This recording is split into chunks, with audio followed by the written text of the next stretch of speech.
In the name of Allah, the entirely merciful, the especially merciful, by those angels who extract with violence, and by those who remove with ease, and by those who glide as if sinning, and those who raise each other in a race, and those who arrange each matter.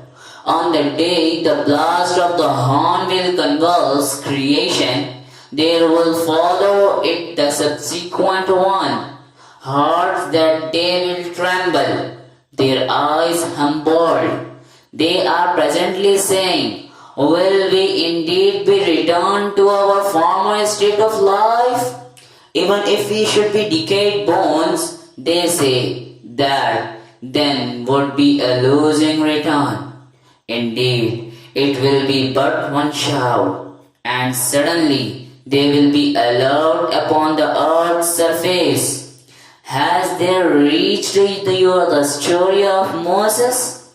When his Lord called to him in the sacred valley of Tua, go to Surah, indeed he has transgressed, and say to him, would you be willing to purify yourself? And let me guide you to your Lord so you would fear him. And he showed him the greatest sign, but Pharaoh denied and disobeyed. Then he turned his back striving, and he gathered his people and called out, and said, I am your most exalted Lord.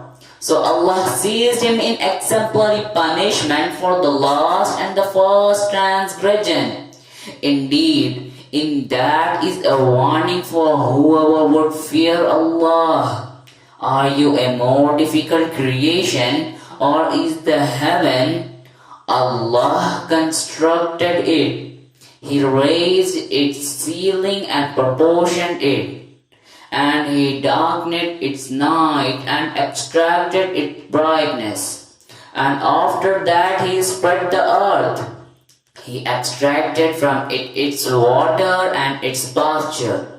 And the mountains he set firmly as provision for you and your grazing livestock. But when there comes the greatest overwhelming calamity, the day when man will remember that for which he strove, and hellfire will be exposed for all those who see. So as for he who transgressed and preferred the life of the world, then indeed hellfire will be his refuge. But as for who feared the position of his Lord and prevented the soul from unlawful inclination, then indeed paradise will be his refuge. They ask you, O Muhammad, about the hour. When is its arrival? In what position are you that you should mention it? To your Lord is its finality. You are only a warner for those who fear it. It will be on the day they see it, as though they had not remained in the world except for an afternoon or a morning thereof.